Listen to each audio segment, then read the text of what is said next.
YouTube, what the crap's going on? HeirofCarthage here, back in Total War Warhammer. I wanted to have a quick discussion with you at the beginning of this. First of all, recently I've noticed that my views have been way higher than they were back in the day, and that's extremely appreciated. I'm flattered and honored that you all enjoy the videos so much, and I'm very appreciative of the support that I get on this. Now, that said, I noticed an amazing statistic that I hadn't ever looked at before. Did you know that 60% of the views on my channel are by people who are not subscribed?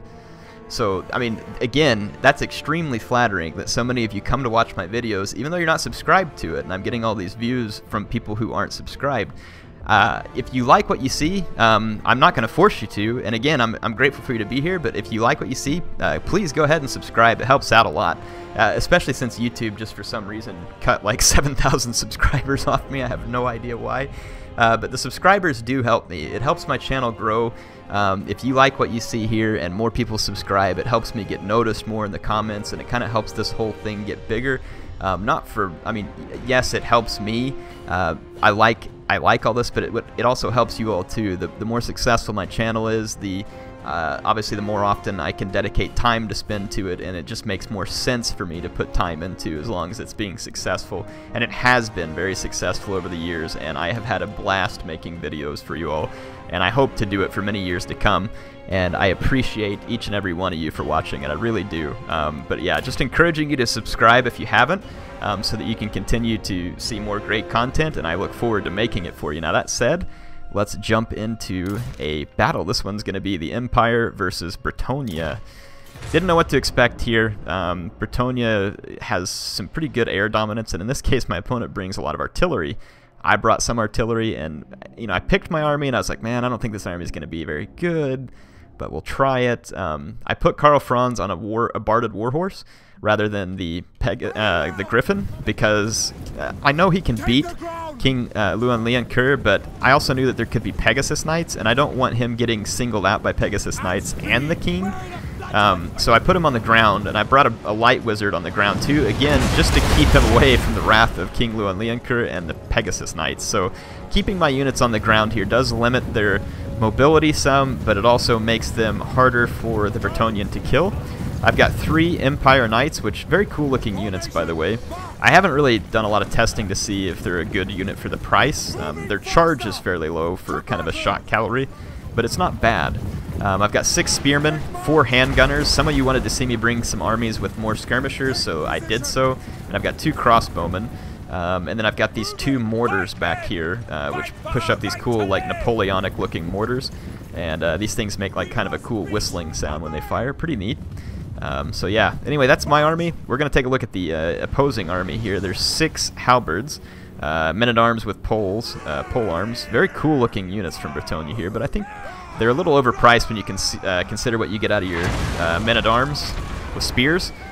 There comes my first mortar shots coming in, and here's 4 trebuchets from the Bretonnian player. That's a pretty... They're not real expensive, but I mean, that's a pretty heavy investment there. And the Pegasus Knights are going to immediately fly up and I think attempt to... And he's also got 2 mounted yeoman archers. So the yeoman archers and the Pegasus are going to come up and try and silence my howitzers. And so I'm also bringing Karl Franz over this direction because I see King Leon coming up. And at least I think that's him. It is. He's up there with his flaming sword. He's got these yeomen there, and I shouldn't be standing that close to them, just taking fire. But let's see. Here comes his Pegasus Knights right into my howitzers.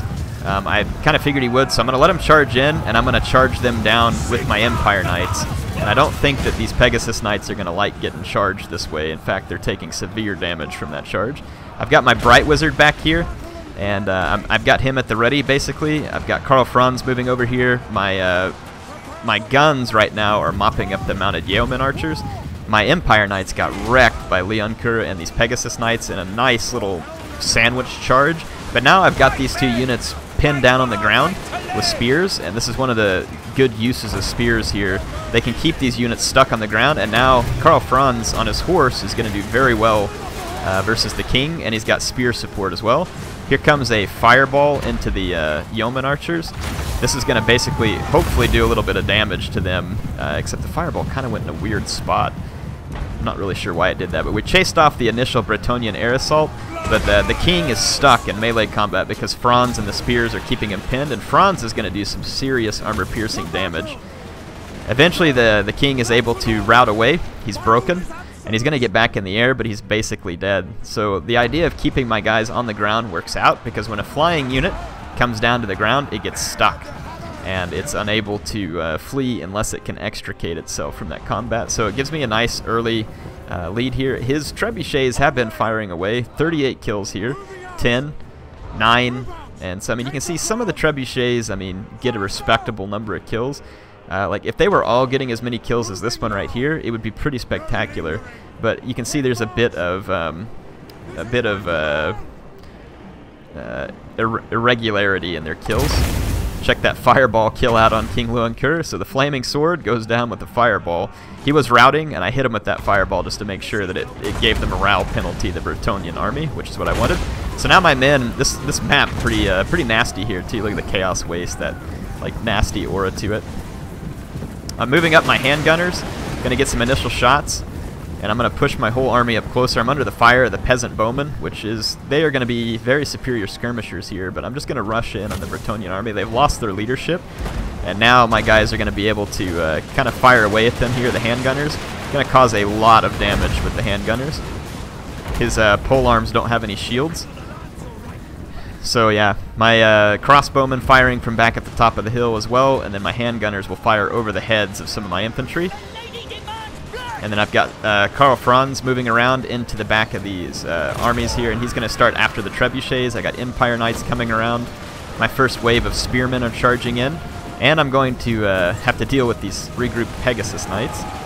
But here comes the spearmen clashing with the polearms. The polearms aren't going to do so well versus the spearmen, because they're really kind of an anti-armor unit. Pegasus Knights crash into my handgunners, but then my handgunners are going to turn in and open fire. Here comes my Empire Knights for a crushing blow, and then just to kind of really put the hurt on the Bretonnians, I bring in the Flaming Head here. I think it ends up riding right over the top of my Empire Knights more than anything else. The Flaming Head is kind of unpredictable. If I were to have brought my Bright Wizard all the way to the flank and cast it kind of in this direction, it would have worked a little better, but it can cause a lot of damage, and it's a pretty fun spell. It looks awesome too. I mean, just look at the giant burning flaming head there. It's pretty sweet. Anyway, I hope you all enjoyed this one. Again, a little bit of a different battle, but honestly, different battles are kind of nice right now for me in Warhammer, the ones that aren't just like Lore of Death general sniping.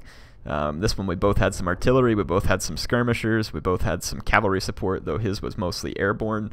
It was kind of fun. We didn't end up with just kind of the same old, and you know, again, some of this stuff is entertaining for me. Hope you all enjoyed this one, and let's just kind of talk. Well, no, I've talked about some of this other stuff. I don't really think there's a whole lot of other discussion on this one. Tell me all what you think about the... I always like to have some discussion in the comments. So right now in the comments, tell me how you would rank... I mean, obviously in my mind, I rank the Empire as being much better than Bretonnia, mostly because the Empire just has way more variety. If Bretonnia was fleshed out a little bit, I could see them being a potentially more dangerous faction.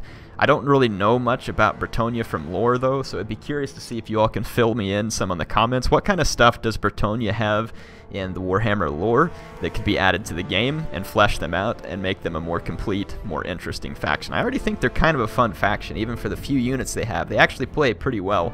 So I'm curious what other kind of stuff Bretonnia would have access to if they were fleshed out according to Warhammer lore. HeirofCarthage signing off for now. Hope you all enjoyed it, and I will see you back on another episode soon.